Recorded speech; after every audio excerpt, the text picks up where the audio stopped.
Salam Pak Bambang, saya mau izin bertanya, benarkah Yesus lahir 25 Desember? Mohon pencerahannya. Betul, ya. Orang yang menyangkal itu kan sebetulnya hanya mengenal buku-buku sejarah dari gereja Roma Katolik.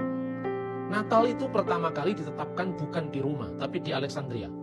Tahun 189 Masehi, pada masa Patriark Gereja Koptik Ortodoks, itu adalah Patriark Demetrius. Nah, pada saat itu, gereja ini gini loh, begitu dia keluar dari batas-batas keyahudian. Artinya gereja pertama kali disebut orang-orang yang diejek oleh orang Yahudi sebagai Nostrim, kelompok Nasaren, kelompok Nasrani, itu sebetulnya ejekan orang Yahudi untuk orang Kristen. Maka Paulus disebut salah satu tokoh dari sekte orang-orang Nasrani. Itu identitas dari gereja Yahudi di Yerusalem yang dipimpin oleh Rasul Yakobus. Terus kemudian orang Yahudi mengeluarkan kutukan terhadap orang Kristen pada saat konsili di kota Yamnia, dekat Tel Aviv sekarang, terkutuklah orang-orang Nostrim. Setelah itu kebudayaannya bergeser kepada kebudayaan non-Yahudi. Kalau kebudayaannya bergeser berarti Injil harus dikontekstualisasikan supaya dimengerti oleh penduduk yang non-Yahudi. Berkembanglah Injil di Antioquia, di Syria. Kisah Rasul 11 ayat 26. Di situ dikenal sebutan Kristianos, yaitu Kristen. Untuk pertama kali disebut Kristen. Kebudayaannya Yunani, kalendernya ganti. Bukan kalender Yahudi yang memakai sistem peredaran bulan, tapi kalender matahari yang dipakai di zaman dinasti Seleukid. Ketika Injil dibawa Rasul Markus ke Alexandria, kalendernya memakai kalender bintang. Kalender Kawakibiah, bukan Komariah, bukan Samsia. Kalender bintang itu sekarang dikenal di gereja Koptik Ortodoks dengan nama Anno Martiri. Kalender yaitu tahun kemartiran. Di situ disebutkan rayakanlah kelahiran dari juru selamat kita itu dalam sebuah dokumen yang dikenal dengan Koptik Didaskalia Apostolorum. Itu dari tahun 189. Rayakanlah kelahiran Tuhan kita tepat tanggal 29 bulan Mesir keempat atau bulan Kiyah, atau tanggal 25 bulan Ibrani ke-9. Bulan Ibrani ke-9 itu bulan Kisri. Nah, bagaimana bisa menentukan itu? Itu dari Alkitab.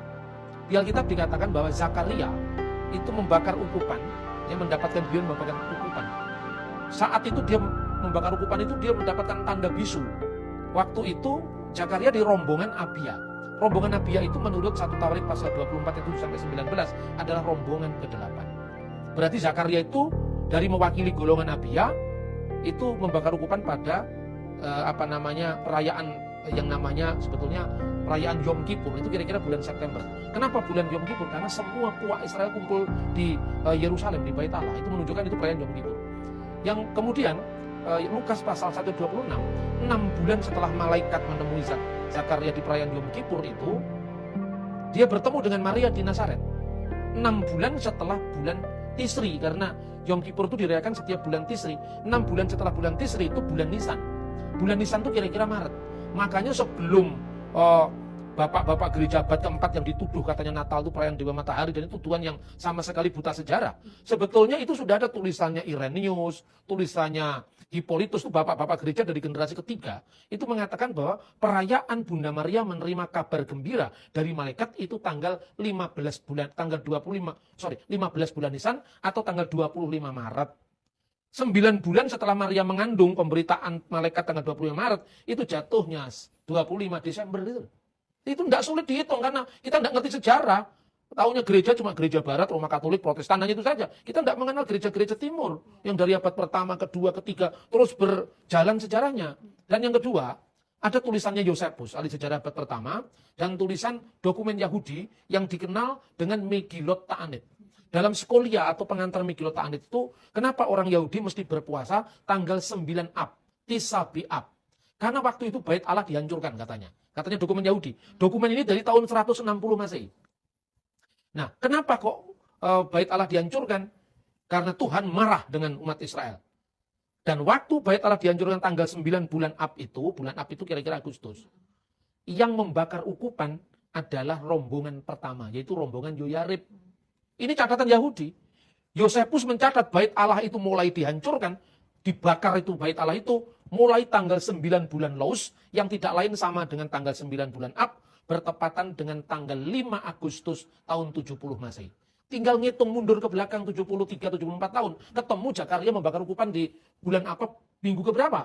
Karena kalau kita pembaca mungkin tidak mengerti nama-nama bulan Ibrani, bulan Mesir ya. Saya sederhanakan aja.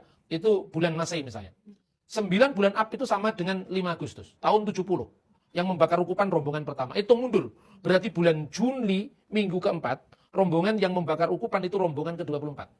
Juli minggu ketiga, rombongan 23. Juli minggu kedua, rombongan 22. Juli minggu pertama, rombongan 21. Nanti kira-kira 70-an siklus, 70 tahun lebih siklus, Zakaria membakar ukupan dari rombongan ke-8, itu tanggal 15 bulan Tisri. Dan itu perayaan Yom Kippur.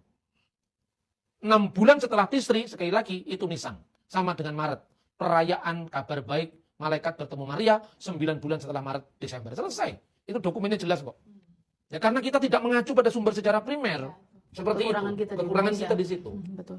Jadi sudah pasti 25 Desember tidak salah kita Tidak merayakan salah. Natal ya. Itu dari abad pertama, kedua. Baru dipersoalkan di Jerman itu. Abad 19. Ya. Oke Pak Bambang, penjelasan Anda sangat mencerahkan dan menguatkan iman kami. Terima kasih, Tuhan Yesus memberkati.